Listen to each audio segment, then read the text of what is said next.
madaxweynaha Somaliland ayaa waxa garoonka diyaaradaha ee magaalada madaxdan Djibouti ku soo dhaweeyay madaxweynaha jamhuuriyadda Djibouti mudane Ismaaciil Cumar Geele iyo xaaskiisa Khadra Maxamuud Xayd iyo waliba wasiirro dhowra iyo mas'uuliyiin kale oo reer Djibouti ah si heer sare ah ayaa lagu soo dhaweeyay Djibouti madaxweynaha Somaliland Ahmed Maxamed Maxamuud Silayo iyadoo garoonka diyaaradaha loo dhigay gogosha cas ee lagu soo dhaweeyo madaxda marti sharafka iyadoo ay safnaayeen waliba goobta ay sareer socdeen labada madaxweyne ciidamada baanbowda ee qaabilsan soo dhaweynta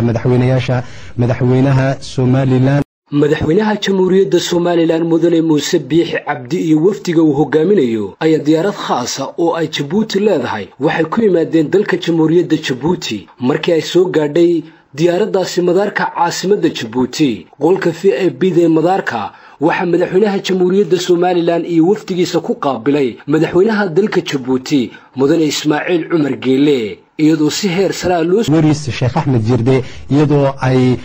ku weelinayaan amba ay ka kooban yihiin wafdiga madaxweynaha Somaliland wasiirada kala duwan ee wasiirka arrimaha dibadda wasiirka ganacsiga wasiirka dhalinta iyo ciyaaraha iyo gudoomiyaha bangiga dhexe ee Somaliland iyo mas'uuliyiin kale oo iyaguna ka tirsan iyaguna mas'uuliyiinta Somaliland kadib labada madaxweyne iyo ayaa loo kaxeeyay dhinaca qolka marti sharafka madaxweynayaasha iyadoo halkaasi ay kulan ay ku yeesheen madaxweynaha jamhuuriyadda Djibouti mudane Ismaaciil Cumar Geele iyo madaxweynaha Somaliland mudane Ahmed Maxamed Maxamuud Silayo ay halkaasi kulankaasi kaga wada hadleen cilaaqaadka wanaagsan ee u dhaxeeya Djibouti iyo Somaliland maalinta bari ayaa hadaba loo balansanayay in kulamo hawleed la iskugu yimaado dhinaca dalkan jamhuuriyadda Djibouti waxaa ka qayb qaatay kulankaasi amba soo dhaweyntaasi wasiirka wasaaradda amuraha dibadda ee iskaashiga caalamiga Maxamuud Cali Yuusuf iyo wasiirka warfaafinta mudane Cali Cabdi Faarax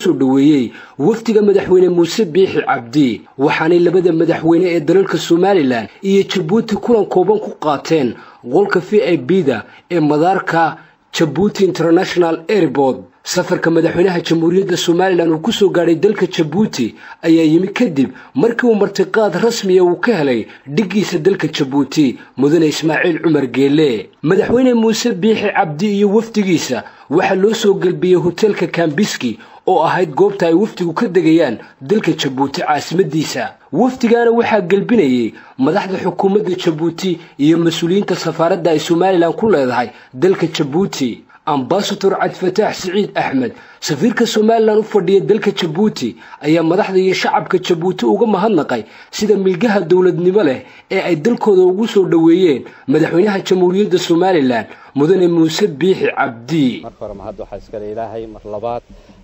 madaxweynaha jamhuuriyadda Djibouti mudane Ismaaciil Cumar Geele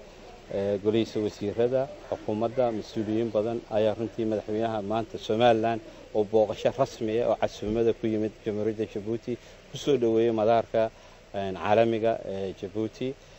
waana runtii mahad celin ku hadlay magaca madaxweynaha iyo wafdiga hogaaminaya madaxweyne Muuse Biixi Cabdi iyo wafdigiisa runtii mahadnaq weyn ayaan runtii halkan ugu soo jeedinayaa madaxweynaha Djibouti iyo shacabkiisa xukuumadda sida wanaagsan ee full protocol ka loo soo dhaweeyay madaxweynaha jamhuuriyadda Somaliland mudane Muuse Biixi Cabdi iyo wafdiga hogaaminaya danaha runtii ka dhaxeeyay Djibouti iyo Somaliland runtii mid taariikhiyana soo socotay intaasoo sanadood